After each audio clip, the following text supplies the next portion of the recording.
Hopefully I can get these done. I even caught me dropping the fucking jerseys and you just hear me make an incoherent squeaking noise. I'm not even fucking kidding you. I go to start this fucking project and then immediately proceeded to knock over my fucking soda in an effort to show what I was working on with the jerseys. So it's going about as well as expected. I knocked over the beads. I did the thing that I was just melting.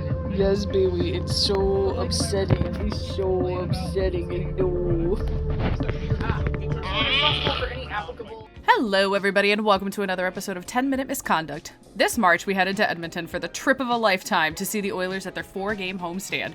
And way back in June 2024, myself and Champ had come up with the idea to Rhinestone a pair of Oilers jerseys. So we got a hold of some clearance jerseys that were blank and decided this would be the perfect opportunity, because if they got ruined, we wouldn't be out hundreds of dollars, because jerseys are expensive. My experience is nearly 20 years of crafting, sewing, and cosplaying, so I decided to take on the challenge.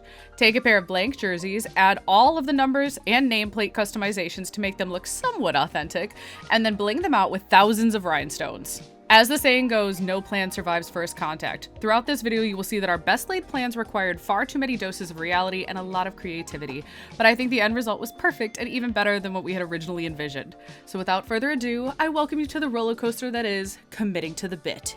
I'm so fucking excited. I need all of you to understand that when it comes to starting a project like this, about 80% of the time spent is researching everything. I was scrolling on YouTube and TikTok for hours, comparing swatches of different rhinestones, reviewing companies, looking at tutorials and guides, checking out the rhinestoning subreddit and old forum posts, trying to figure out exactly what we wanted and how we were gonna get there. So this is the lava, and it definitely has like a slight pink shade. It's not crazy noticeable. It's gonna look different when they're laid out because the silver's blocking it, but look at the hyacinth that we had written off for being too red. It's like great for this specific level of Oilers. The sun would definitely have been way too yellow, but for like this orange, here is the deep tanzanite, which is like purpley blue. That one might be perfect. Fuck, but it's a little purpley. And then here's the deep indigo, or dark indigo, which is probably too blue. And now I kind of wish I'd bought the Montana so that I could like compare and contrast. These are so hard to capture on camera. Like, I wish I could just transport you here to see, because this is the hyacinth and it matches perfectly. This is the lava.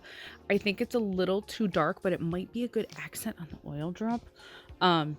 And then that's the AB, which is a little, it's basically perfect, but it's a little less vivid. Sorry to everybody on YouTube that I was like, why can't you show what the actual color looks like? Because this in person is much more purple than it's showing up on camera. Like, it is not. It looks kind of matchy-matchy on here. And then this looks too blue on camera in certain lighting. Like that, you're like, oh, it's too blue. It isn't. It's like the perfect, like from a, like the camera, what the camera's picking up is not what I am seeing with my eyeball. For the rhinestones themselves, we had to decide on both brand and color, because not all rhinestones are made the same. The most common components are resin, plastic, or glass. They can then be coated or heat treated to achieve the different effects, which you most commonly see as like kind of a color shift coating.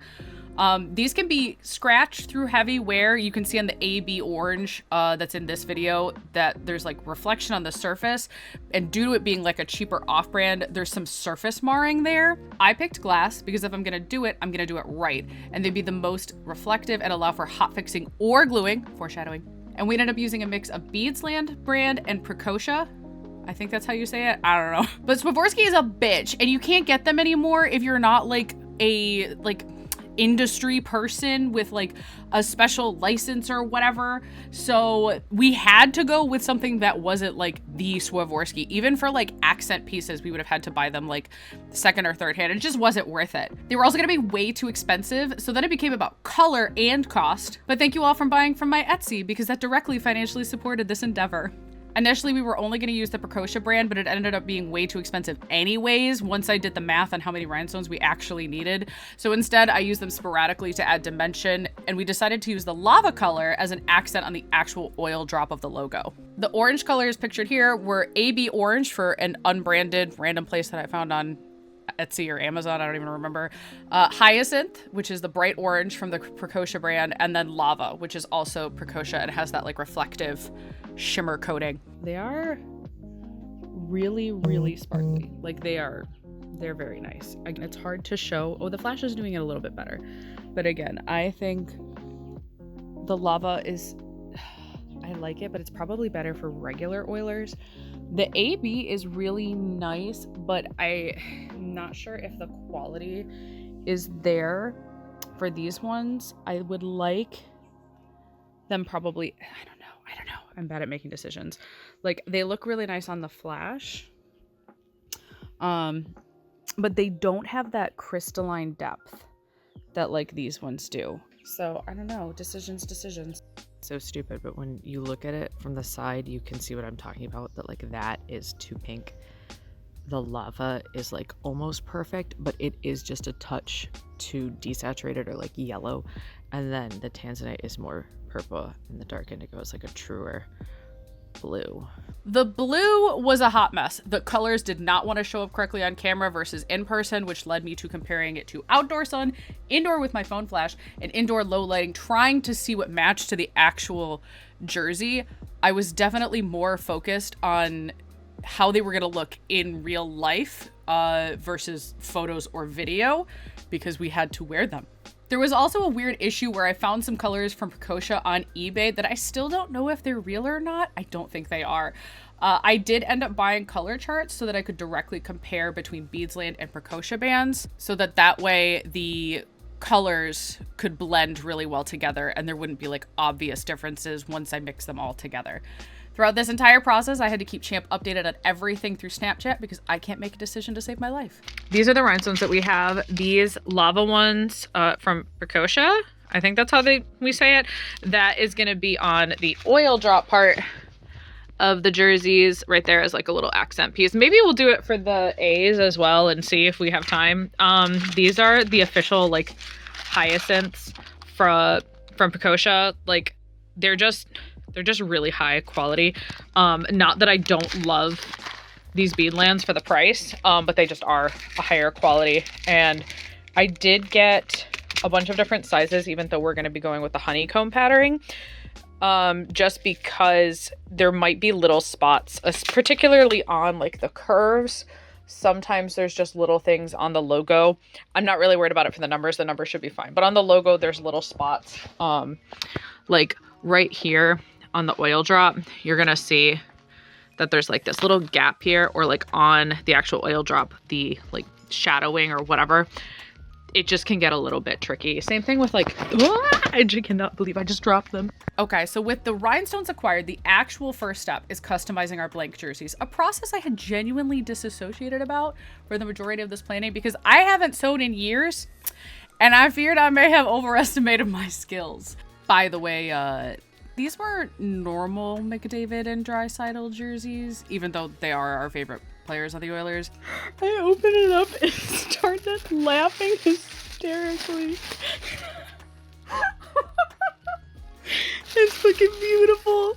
They were McJuicy and Hot Bitch jerseys, because we really do commit to the bit. This has been a long running joke between me and Champ and I think Oilers Twit in general, which is a reaction image of a neon sign that someone edited, probably from a generator. I genuinely don't even know where this came from, but it just says Leon Draisaitl, you hot bitch. And it's just so perfect. It's just so good. So that's where that came from. And then McJuicy came from a like goal video, or like it was like the Oilers Twitter would like do those cute little posts with them like revealing a whiteboard sign or whatever. And one of them was like nice one McJuicy or something. And so then it just became McJuicy and Hot Bitch. And yeah, we really commit to the bit. We can't be normal. Okay, back to the actual process vlog. We ordered kits from a fantastic seller on eBay who did an amazing job and got them out to us super quick. They used a heat-activated adhesive to secure them before sewing, which was handy. Except after watching an excellent tutorial, which I've included in the description below, I discovered that a normal iron would probably not be enough for this. Spoiler alert, it was in some parts, so if you really have to do this, you don't have to buy a heat press. You can do it with a regular iron, but it's going to be tricky. Champ will kill me if I don't document this correctly, so I'm going to try my fucking best. This is the kit that we got. Here's the instructions, which is honestly so handy because it says have the top and middle layer, if applicable, of the numbers zigzag sewn before heat pressing to the jerseys. I would have heat pressed and then sewn it, but I understand why they're doing this because it's probably easier to like remove stitching on stuff. Yeah, these are like the professional services that they recommend. I ain't got time for that. I could have a year ago, but we're like 3 weeks out. So gotta do this fucking quick. This is the heat press. I got it off of Facebook Marketplace of, you know, someone who had like been in the business and was like, I don't want to do it anymore. I have ADHD and hobbies, which fucking relatable. So I got a really nice one. I think it was only like $125, $150, which sounds like a lot. But I do tend to do a lot of crafting. So worst case scenario, I'll just make Puck Witches merch with it if we absolutely have to. So I'm going to take the stuff out of the box from my jersey first, because if I fuck it up, I'd rather it be on my jersey than Champ's. And I'm going to lay it out on this board. As you can see, I already started with the two. Here's the original tag, by the way. These jerseys were originally $250. And we got them on clearance for $80 plus tax or whatever. And so really, when you think about it and add in all the cost of these fucking rhinestones, which I think was like $150, it's still cheaper than buying the whole jersey. All right, so this is the stuff all laid out. And looking at the rhinestones to the like square inches we got here, square centimeters, it's looking pretty good. Yeah, I think we'll have enough. I really hope we'll have enough. I do not want to have to order more rhinestones. Honestly, the scariest part of this is going to be attaching these numbers and nameplates, because I'm so scared they're going to be crooked. My hope is that everyone will be too dazzled by the rhinestones to notice if I fuck anything else up. I used to be good at sewing, and by good, I mean like I could sew in a somewhat straight line. I haven't sewn in about like 5. When did COVID happen? Yeah, it's been 6 years at least. So I gotta go get my mom, and she gonna come help me. Do you know how hard it is to film and do stuff with one hand? Please work. Ah! Oh my god, you have to have a really fucking hard grip on this. Hold on. I gotta tighten my grip strength here. Oh wait, maybe you're fine. Maybe you don't need me. No, you need me. Okay. All right, anyways, we don't need this like full, but it needs to be like, can this camera fucking focus? It needs to be like kind of full, mostly because I don't want to do it again. You can go like really fast. I'm just scared. Not gonna lie, I did kind of a dog shit job here. As you'll notice when I hook this back out, the bobbin part is like a little uneven because I got scared. But it's fine as long as the tension is like there. It's good enough. So I'm gonna snip this off, and then we're gonna thread the machine and get practicing. If you judge people how they look when they're doing crafting things, you'll never see the gates of heaven. I haven't done this forever. I was terrified of fucking up Champ's jersey, so I did mine first as the test run because I knew I was short on time and I wouldn't be able to get any kind of testing materials. So it was kind of an all or nothing situation. For my own personal reference, the stitch length is going to be set to 1, and the width is going to be like 2.5, almost 3. And then obviously it's setting 2, which is going to just be like a normal zigzag stitch. When you're testing fabrics, the most important thing is to try and get the type of fabric that you're going to be using. I don't have like the jersey stretch fabric that like Adidas jerseys use. That's actually kind of a pain in the ass to get like 1-for-1, but this is 100% cotton twill, which is what we'll be sewing for the nameplates themselves. So it's going to give me a good idea of like the thickness of the fabric. I didn't want to use anything that was too thin so that I can test out the stitches. Okay, looking at them right next to each other, I think I have the setting I like. I know this one is a touch smaller, but the lettering is just so fucking small that I would rather not overdo it on the like width of the stitch. It was going great. I was doing like all the different, you know, tests to see how I liked the different stitching. This is, well, whatever. This one I think is just a touch too small, so I was starting to get it like in between this one, and then I broke the thread. So now I have to redo this. Now, unlike any other piece of clothing, these stitches would be highly visible, and when you're working with materials like adhesive back twill, every hole you make is visible. So if you fuck it up and have to re-stitch it, you only get so many tries before the material can't support the thread. So while I could and did undo some stitches and redo them, the mistake counter had a finite limit. So this is why I did mine first, by the way. You see how there's like that extra line there as opposed to this nice, neat, beautiful stitching. What the fuck, bro? It's fine. It's all getting covered with rhinestones, but like on principle, like trying to figure out how to do this correctly so that Matt, when I do his, because his isn't getting covered with rhinestones, doesn't look like shit.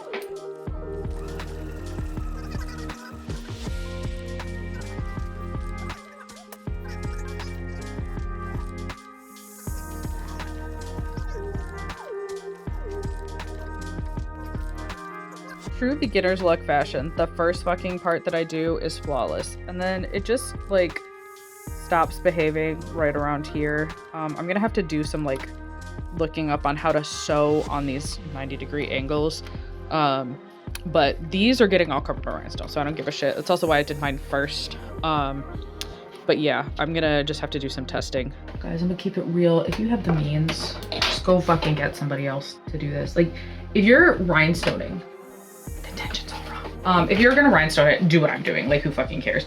If you're not rhinestoning, don't fucking do this, y'all. Like, it's just not worth it. Get a professional who like knows what the fuck they're doing, who has like these fancy machines and all that. I ran out of bobbin thread on the exact fucking last little bit of this tee. As you can tell, it's not going fantastic other than it will be secure. This is the best corner we're ever gonna get. I am like learning how to actually move the machine. The problem is that the letter sizing is just not built for this. I think I either need to use a smaller stitch maybe, but I don't really want to fucking do that. So I won't. First one's done. Honestly, at a distance, you really can't fucking tell. But when you get up there, we got some ratchet ass stitching. But the H, fucking fantastic. That's so far the best letter. The O was doing really good on the exterior.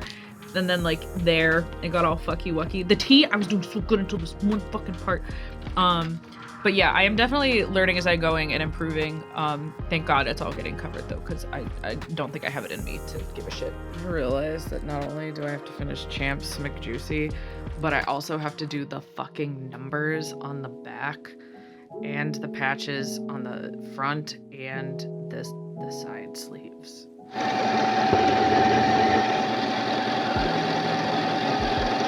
Like, we all know it's gonna be ugly. Like, we know. This fucking Y, I don't know. That's gonna be the problem child. Somehow it got worse. I forgot about the triangles, because that's not a fucking nightmare. And then her tiny little mini C, as if that letter itself was not a complete, absolute fucking nightmare. The I should hopefully be fine. I may have just jinxed that, but like... Champ, if this comes out ugly, I need you to lie. And with that, McJuicy is done. I definitely have improved overall. Like, honestly, one of the things that I was worried about was this C. The only thing is I keep not going far enough. Like, I need to go over all the way through there so that it has like that nice stitching. I don't know what the fuck is with M's and like the 45-degree angles. They fucking suck. They're miserable. But again, from a distance, you're really not going to be able to see anything, even if I wasn't, you know, covering them in rhinestones. So, and I've said that probably about 30 times, but it's the only thing keeping me going. I need everybody to send me the strongest of good vibes, because this is the scariest part, because there is no one doing this. To compensate for the fact that this isn't a flat press is going to be, I have a board under here, and hopefully that will like lay this shit flat. My hope is that I can lightly iron this, and then, because again, it's all gonna get covered with rhinestones. So then I can go and heat press it to get it totally flat if needed. I'm not as worried about the CNA patches or the smaller letters, just because those will be a lot more manageable either with the iron or with the heat press. You can see why they don't recommend doing the heat press, because it will, or using the iron instead of the heat press, because it will leave like these ridges. We don't really care, but I only did it for like 10 seconds, just enough to adhere it, because I'm gonna go and heat press what I can. This part is not hot. This part is very hot, so we just have to be careful. But I already tested it just to see if it would like actually press it down. And it does. Like it does. Like you go like this, and then you line it up, and don't do what I just did, which is move it after it's already like in place. You have to like literally do not fucking move, because if it wiggles the fabric, it's gonna wiggle the thing, like the adhesive part. So yeah, as we can see, I have clamped the jersey to the table so that it will not fucking move, hopefully. I am gonna do what was recommended, hopefully, to see just how fucked up this logo thing will be, by heat pressing the jersey on its own to flatten it out, and we'll see how that goes. I'm so scared it's gonna like bend the fucking logo, but I really don't have a choice, so I guess it is what it is. But yeah, we'll see. I had it all measured out, and then I was like, I will flatten this, and then now I have to like do that all over again. But luckily, this is not my first rodeo with doing dumb shit, and I tend to have a pretty good memory for it. Oh, look at that. It was literally fucking perfect. I'm so good at my job, which is shenanigans. If it's crooked, suck it.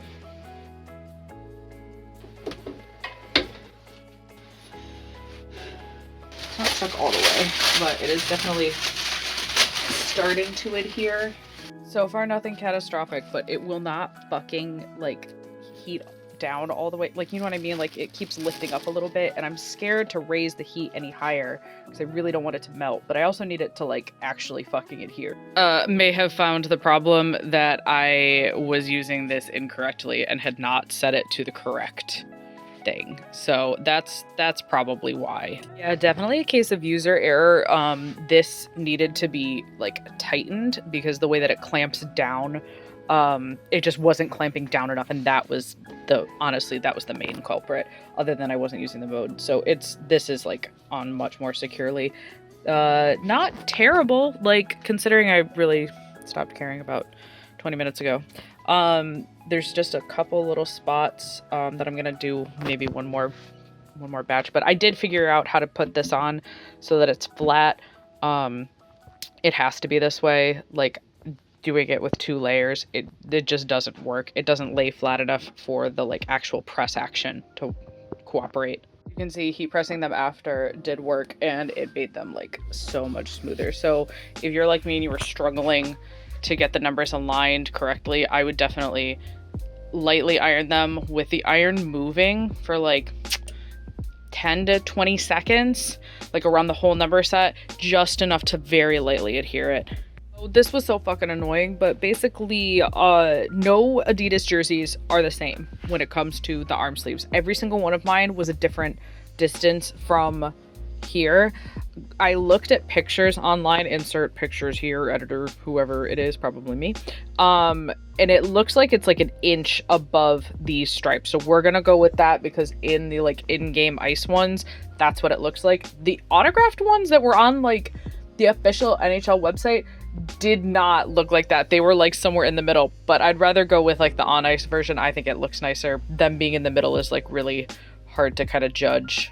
Measurements were something that I took really seriously. As you'll see in this clip, I measure and remeasure the locations for the numbers multiple times, make constant adjustments so that the numbers aren't tilted or slanted. The tutorial I followed did go over the main elements like the back numbers and the nameplates, but the sleeve numbers and captain patches are actually different all the time on the actual on-ice jerseys. So I picked what I thought looked aesthetically best and then came up with my own measurements to follow between mine and Champ's.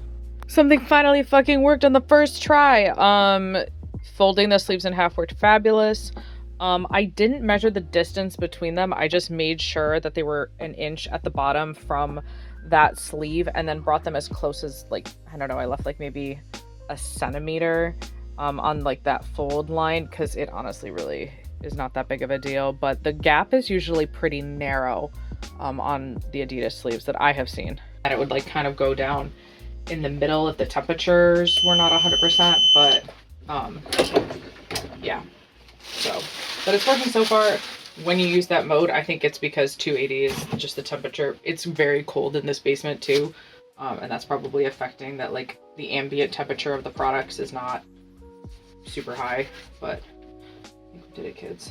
Okay, and with that, I will see you tomorrow. For you, it won't be tomorrow. It will just be whatever the next part of this video is. But the jersey, I don't know if I can hold it up, but my jersey is done. I did it first because that way, if it gets all fucked up, it's my jersey, not Champ's. But Hot Bitch, we've got the numbers. They look pretty good. I know the Hot Bitch is not 100% aligned, but whatever. At least it's centered for the most part. This part is a little crooked. All right, shit. Let's look at the A patch. Oh, I think that was worth the bitching. It does look like, I like it centered, but I understand that in the game it is typically like upper and closer to the shoulder. And then the sleeves, those came out pretty good. And this sleeve, technically it is now wearable in this state. So tomorrow is going to be me doing Champ's jersey. Well, first I'll be sewing this one, and then I'll be doing all the heat pressing for Champ's jersey, McJuicy, and then Callie's gonna be working on her hoodie. Oh, see, it's not fucking done. Never mind, I'm not fucking done. Whatever, it's close enough. I have to sew this all down anyway, so it doesn't even matter. But yeah, we'll see you tomorrow. Repeating, by the way, that you could indeed get these results with an iron. Not as good as a heat press, but it is achievable. You just really need to have this board underneath. But I think it would only be for like the little letters. When I did the big letters, the heat just did not get hot enough, but that was my own fault because I was trying not to melt the jersey. But yeah, it's another day. I'm in matching Oilers gear so that way, it, you know, match the vibes. Now it is time to sew the nameplates down, all of these numbers down, so that they won't rip up at the seams or like at the edges and stuff like that. Which is nerve-wracking because everything needs to be, make sure that I'm not sewing like the jersey together. So this is gonna be a little tricky on the sleeves, but yeah, we're gonna see how it goes. Is it looking good? It's looking pretty good, guys. I'm a little scared, but everything's in the fucking way. This stupid strap thing. Luckily, once I got the swing of things, the actual sewing was not so much of an issue, more so that trying to maneuver the jerseys around without starting a new stitch was a fucking nightmare. You can probably see how I went from delicate handling of the jerseys to scrunching them up like paper balls because I literally had no other choice.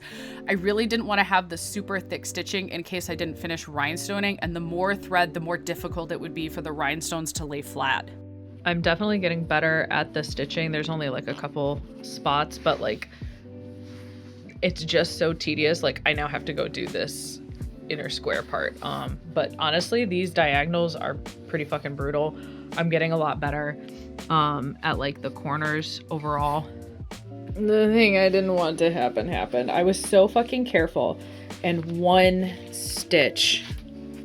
So I am gonna have to cut this because I just have to, but hopefully it won't totally fuck up the thread. I might have to get some like fabric glue and just tap it. Yeah, but this is what I was afraid of happening. That's why I was going so slow and so steady, because the nature of when you've already got a like pre-made garment is it's really difficult to maneuver around like a home sewing machine. So as with every project you do, you go, I can totally, I've got it all planned out. I'm gonna do this on this day and this on this day.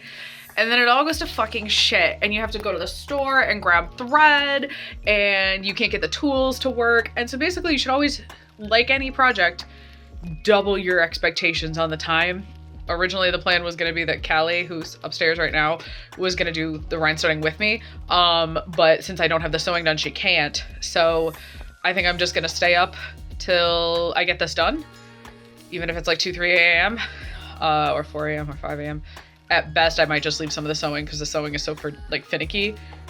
And I will do that tomorrow, and then we can start rhinestoning tomorrow. But yeah, thoughts and prayers.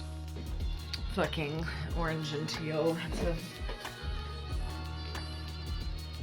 I don't even know if that was a frame. Who's to say?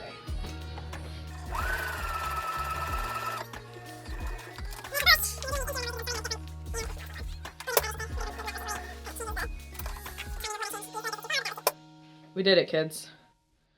Honestly, the nameplate came out okay. I can see like that tiny little bit of puckering, but at this point I'm more worried about how secure it is, but holy shit, it's done. Okay, now we can start rhinestoning, aka Callie can start rhinestoning. I have to go do jams.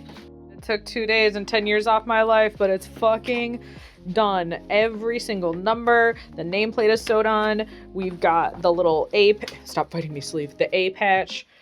There's a couple imperfections, obviously, but they will be hidden, so we will not give a fuck. You can literally see the improvement on my stitches when you get to like the sleeve numbers, because they just look so much nicer than the original like lettering. It is past 1 a.m. I think I started at like 10:30, but I did everything. And honestly, I'm so happy that I did my jersey first, because not to brag, but remember how I was like, champ, you gotta lie to me. No, actually, other than like, there's spacing issues with like the stitching, don't get me wrong, when you like get up close. But honestly, for the fact that I haven't sewn in a very long time, like 6 years, and had to do this sleep deprived and exhausted, I'm pretty happy with it. The C's, as always, they're just so fucking tiny, it just gets fucked up like on that little corner there. But yeah, this came out so much better than I expected it to on the stitching. When I do mats, hopefully the U's won't kill me, but yeah, I'm very happy with this. Surprise, bitch, you thought that was it? No, we're also doing Nuggy. Matt's fucking noosh came in, and I realized I'm gonna have to sew every single one of these U's. Projects like this are truly just a test of your sanity. I'm this fucking close to being done with the letter or number, whatever the fuck it is. I don't even care anymore. And my fucking needle isn't broken. It fell out of the... Ah! It is 2 a.m. We have to leave in less than 12 hours. So I'm finally done with mats. If you see any mistakes, no, you didn't, because it's too late. But yeah, the stitching came out better than I expected. I wish I had realized that you really do need to go over more to prevent this twill from fraying. But yeah, considering this is my first attempt doing jerseys, I'm pretty happy with how they came out. In the future, I don't know if I'd ever do this again. I think I would only ever do the nameplate, just because that's something that's like easily removable and not the end of the world. If you need to swap it out for something. But yeah. But as always, we persevere, even when I wanted to lose my mind and I was so sick of sewing, even though it's actually kind of fun and meditative. I'm not kidding. I could hear the sewing machine noises in my sleep. I was so very, very, very glad to be done, so we could finally get started on the rhinestoning. So this becomes your real question, champ, is the blue. Hello? I keep turning up the volume when I'm asking the champ. What the fuck? Anyways, so like this is the blue in between. It really just becomes a question of, I definitely would outline here this whole circle part. The inside then becomes a question of, do you want it solid? Do you want it to be solid up until like here and then scattered? Do you want to do only an outline for the letters and numbers and then maybe scatter it once it gets to here? We have choices. Obviously the orange, like it'll do this honeycomb pattern that we talked about. The oil drop, I might have to order a different size of lava because they're not fitting on like this part here. But my thought was to use the embroidery as an outline with the lava on the center, or I can do the whole, just do a flat whole thing with the lava and not care about the embroidery.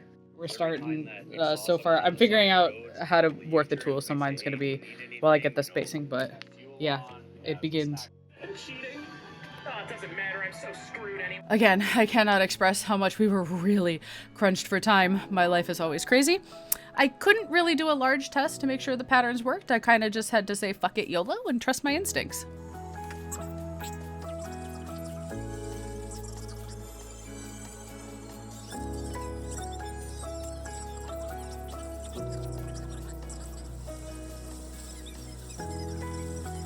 We did discuss what sizes of rhinestones we wanted, which was mainly SS16, standard size 16, because it allowed for rows of 3 in many of the design elements, and we thought it looked better than doing like the larger ones, but also not so small that it wouldn't be possible to place them, because I don't know if you know this, but you do have to place every single rhinestone individually.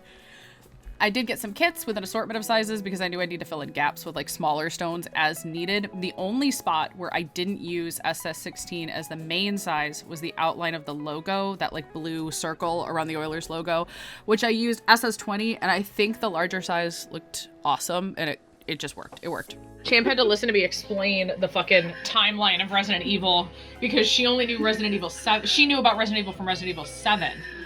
And so I had to be like, well, Resident Evil 7 caused the revival, came out in 2017, caused the revival, and that's why we got the Resident Evil 2 remake. And there's 2 more remakes coming out. I think they're doing Code Veronica and something else.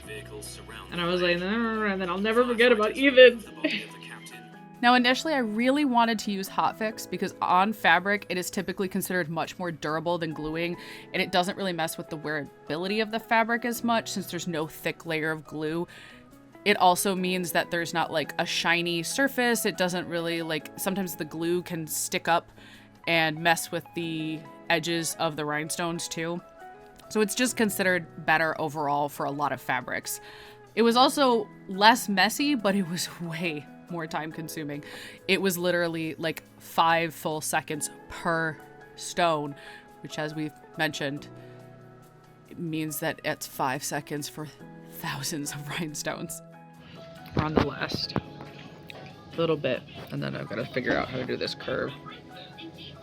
We did it, kids. The first circle is done. And Callie has graciously joined us in the fight against the rhinestones, and she's working on champs now that I've got a pattern out for her. So next is, what the fuck, why did my camera turn this red?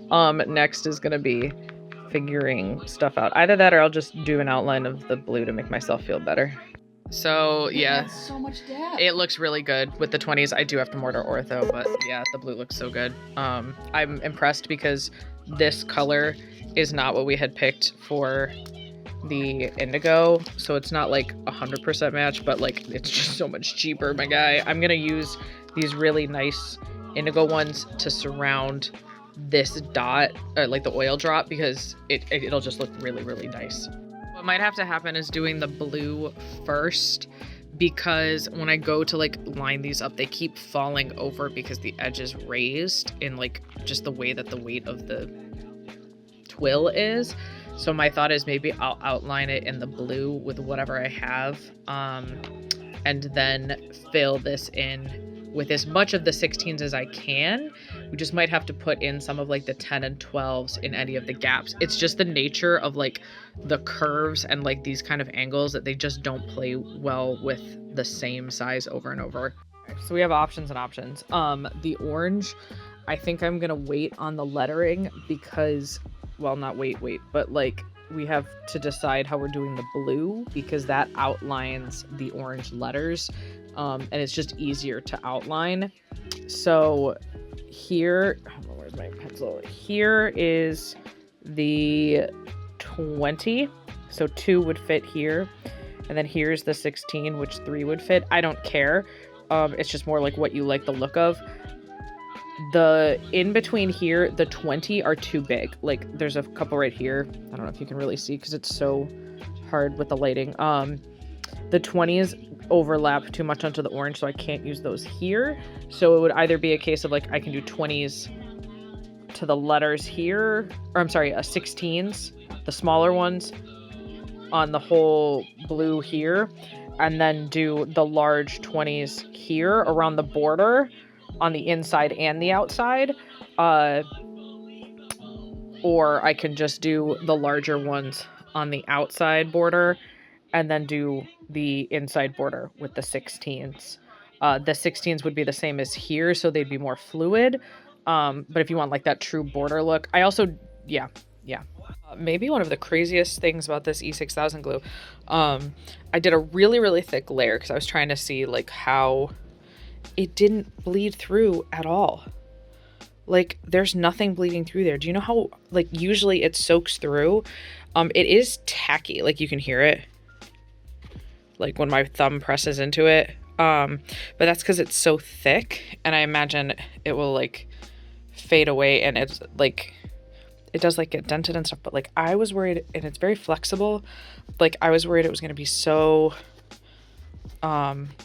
just like not maneuverable, but I might be able to use it on like the smaller letter here so that I can use the Precoscia ones for the A, which are extra sparkly. In practice, there's some limitations on it. We found that the tight, flat surfaces of the Twill Oilers logo meant it flexed and bent, and then it popped rhinestones off more easily because there just wasn't much of that thin hotfix glue to stick to. So if you're doing one of these Twill logos, I would personally use glue and then save the hotfix for the numbers on the back where flexibility is going to be more important. And the hotfix glue will have more to hold onto through like the fibers of that fabric. I'm just gonna show you, but like this is the glue, and it's on there. It's on there. I know there's like some gaps here. It's just the awkward like spacing, but it would this is really thick, so it's already really rigid, which is why I was trying to avoid using the glue on here. But because these are not as rigid, the glue wouldn't be the end of the world if we had to. But yeah, I might even do the glue for our A and C because they were a little bumpier than the back numbers were. Just like, no. Friends no longer. You want to tell Kota and Champ what's going on, bud? I no longer am friends with you because I can't make this perfect for you. And I was like, I'm crashing out. I was like, it's gonna. We have extra rhinestones. You could just take them off and use They them. don't look good. It's a mess. It looks. You're gonna hate me for it. I'm when gonna it lose your friendship. and when it dries, it's gonna be fine. It's not gonna be fine. It's not perfect. Kelly's gonna be fucking fine. We've talked about this. No. The glue has to dry, but surprise, shawty, there's a little the like alternate lava, but this is what we got so far. This is now officially wearable for me, and then Callie's been working on Champs so that we can hopefully get to this level tomorrow for both of us. As you'll see during the time lapses, my goal during this process was to have the jerseys wearable at any point of stoppage so that if anything happened, at least they would not look obviously unfinished. So I started with the outlines and then the oil drop, and then we moved into the blue background, which actually ended up making us realize that we really liked the look of the orange text being left alone. It has the raised embroidered edges, which would have been difficult to glue on without them looking weird, and we ended up just loving how it looked on its own, so we decided not to fill them in. So this blue inside is going to be really tricky, almost as tricky as the letters, just because the spacing, it gets really thin here, and then obviously it gets larger, and so there's a couple spots where like it's just not quite enough, and I think I'd rather leave the gaps. And then up here I'm gonna have to use like a smaller stone or two, but it's really like once you hold that, it's not noticeable, but I want to try to use as much of the 16s as I can just for the consistency.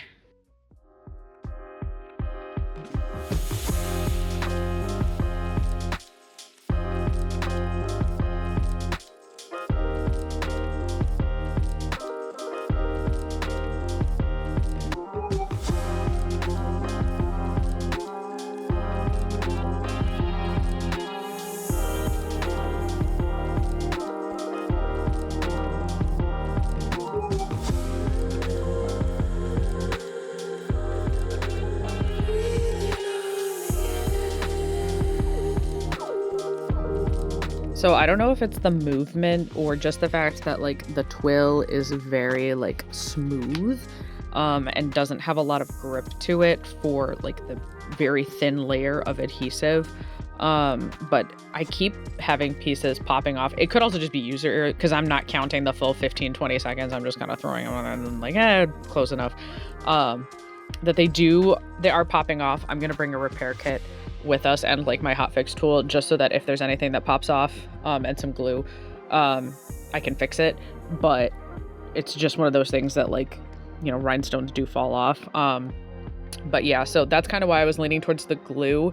I'm gonna do a test on our letters and see if I like how secure they are with the hotfix. But I really liked, I don't know why it's not showing up. It looks kind of weird on camera, but in person it looks fine.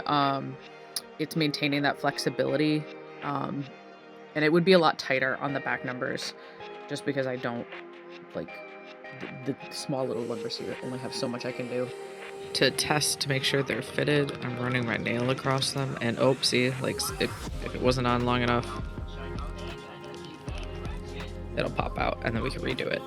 If I'm watching, I don't have time, but ignore the background. It's the flexing that's doing it, like hard pressing. If they're not like 100% secure, they pop right off. So I'm glad I'm doing glue for the rest of it because I think just on this one, it's just not as good. I like the look, but yeah. Okay, this is my A, so it looks kind of weird, but like in real life it looks totally cool. I don't know why it's showing up as like more orange, but or like more, I don't know, yellow orange. It's just the reflection, I think. But if you like this, champ, I will do your C next. Yeah, just let me know.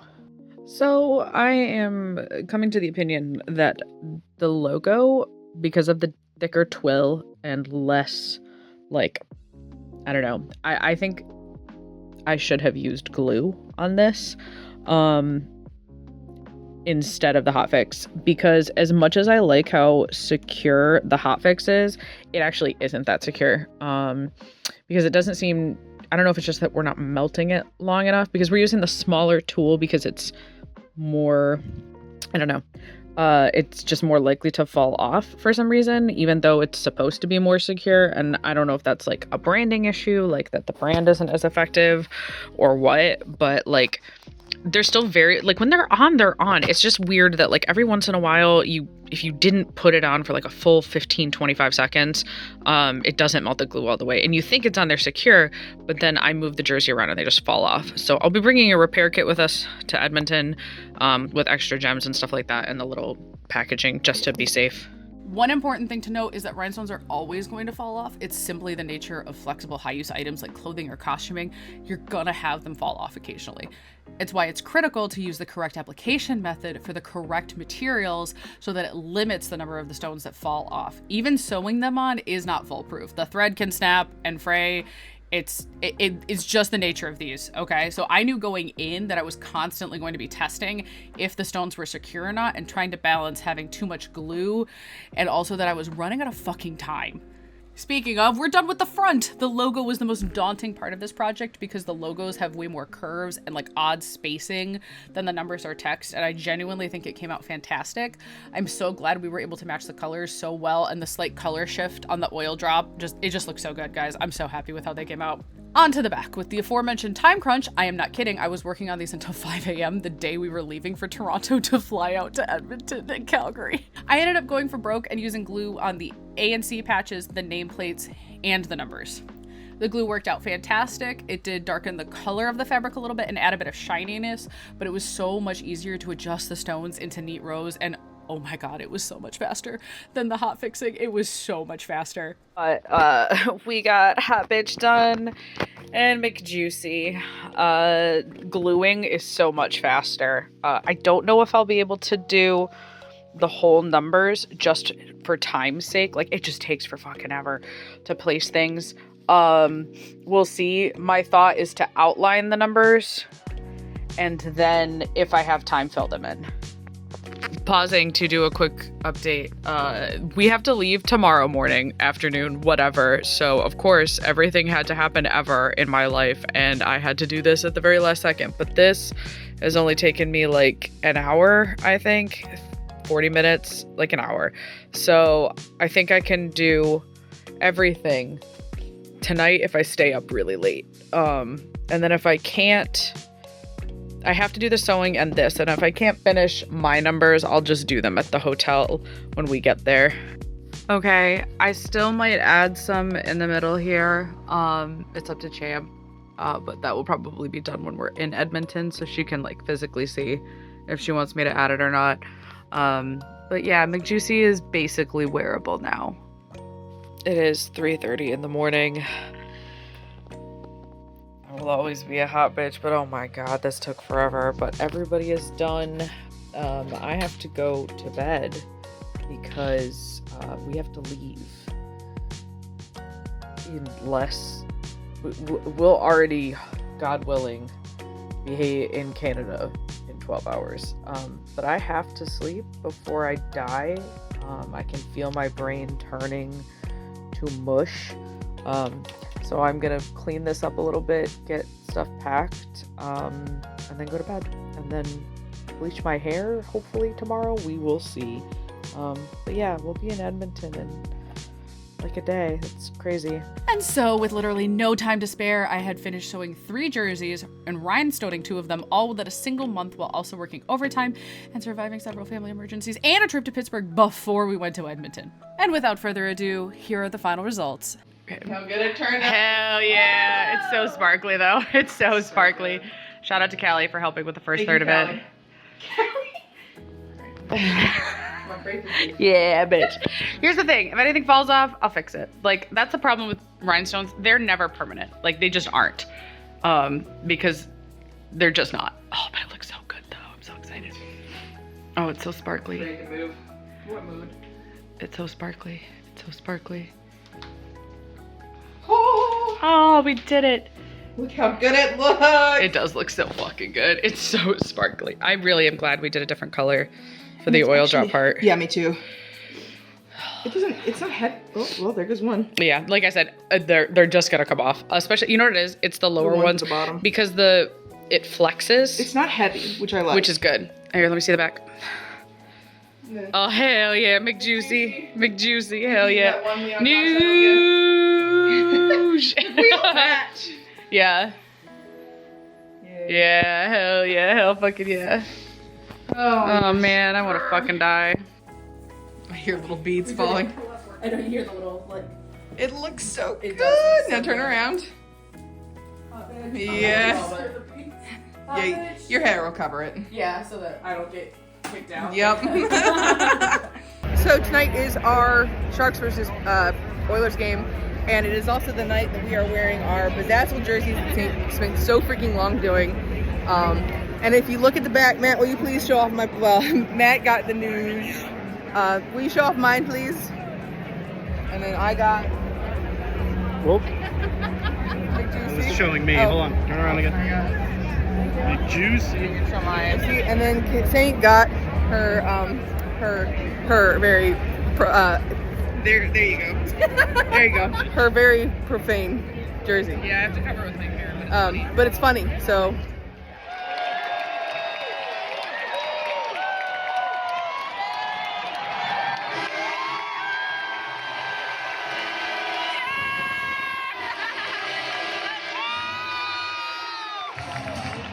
This project was so fun. It reminded me of like my years of doing cosplays and finishing it right up until the last second, or like in our hotel rooms. It kind of reinvigorated my love of sewing. I learned so much about the process of like how the jerseys are customized and the level of work that goes into doing them as a DIY. And you can see why places charge so much to get them done authentically. Big shout out to our good bestie Callie, who helped do part of the Oilers logo on Champ's jersey and rhinestoned her own Oilers hoodie, and Matt, who committed to the bit and let me customize a jersey for him to wear at the games. And of course, Thanks to Champ for being my partner in crime in this and sitting through far, far, far more footage than what we showed here. I hope you all enjoyed this roller coaster. Thank you so much for watching, and we'll see you next time. Stay witchy. Yay! Yay, Saint, you did it. This is the end of the vlog. And cut.